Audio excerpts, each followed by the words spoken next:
নমস্কার।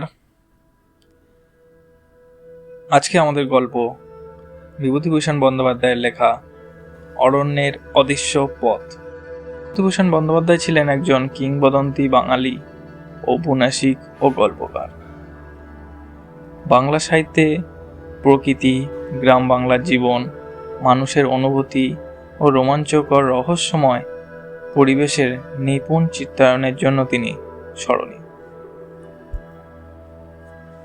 বিভূতিভূষণ বন্দ্যোপাধ্যায় শুধু একজন লেখকই নন, তিনি ছিলেন প্রকৃতি ও জীবনের মৌল রূপের এক মহান কবি, যিনি সাহিত্যের মাধ্যমে আমাদের চেতনায় চিরস্থায়ী স্থান করে নিয়েছেন। শুরু করছি আজকের গল্প অরণ্যের অদৃশ্য পথ। আমার নাম অমিতাভ মজুমদার, বছর 30 বয়স, কলকাতার এক কলেজে ভূগোলের অধ্যাপক।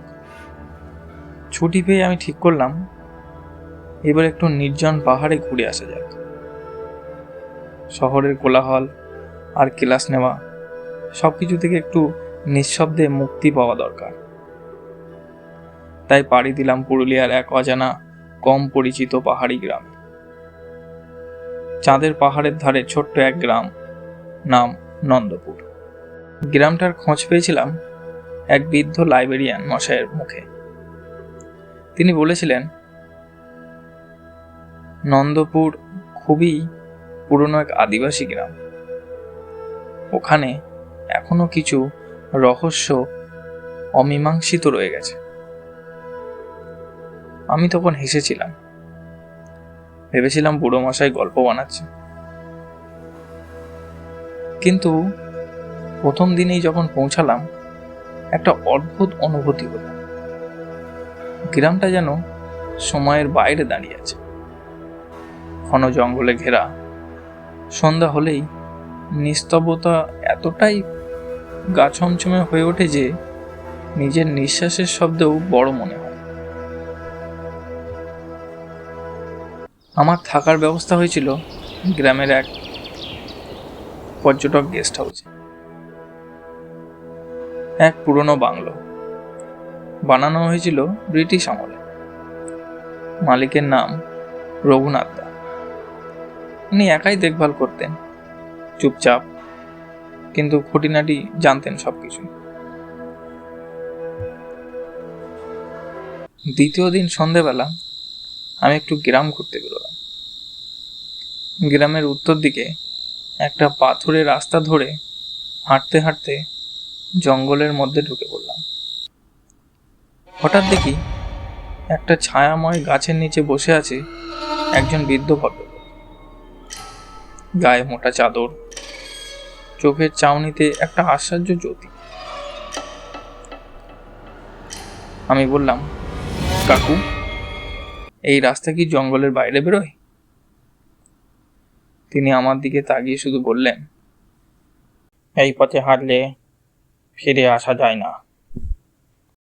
বলে ধীরে ধীরে অন্ধকারের ভিতরে যেন তিনি অদৃশ্য হয়ে গেলেন। আমি একটু থমকে গেলাম, ভাবছি গ্রামের কোনো বুড়ো হবে, হয়তো ভয় দেখানোর চেষ্টা করছে। কিন্তু আশ্চর্য, পরদিন সকালে গ্রামের লোকজনকে জিজ্ঞাসা করলাম, কেউই এমন কারোর কথা জানে না।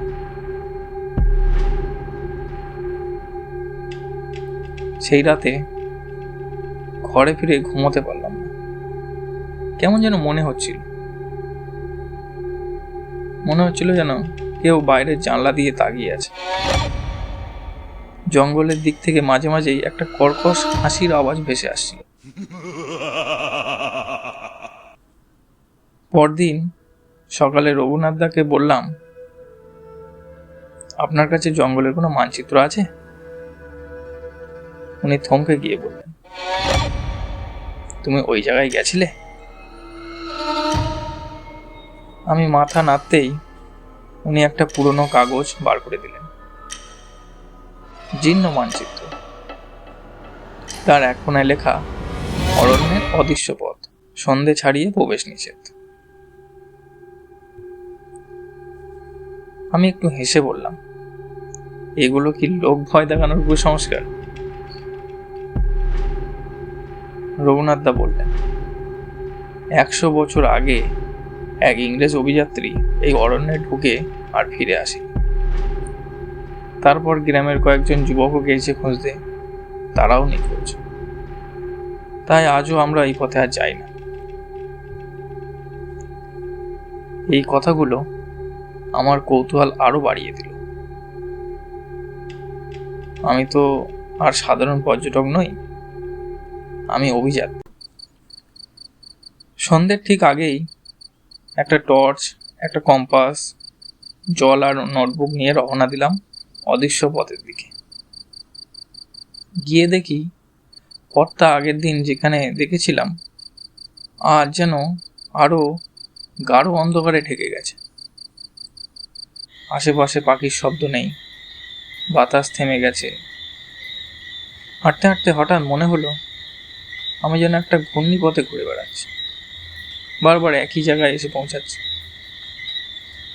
কম্পাস বের করে দেখি কাঁটা ঘুরছে, কোন দিকে উত্তর তা বুঝতে পারছি না।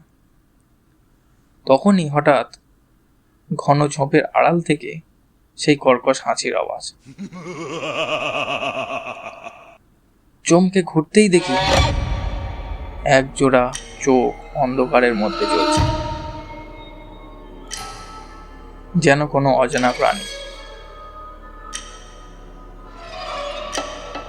আমি পা সরাতেই যাচ্ছি, ঠিক তখনই আলোর ঝলকানির মতো এক উজ্জ্বল আলো চারিদিকে আলোকিত করে দেয়।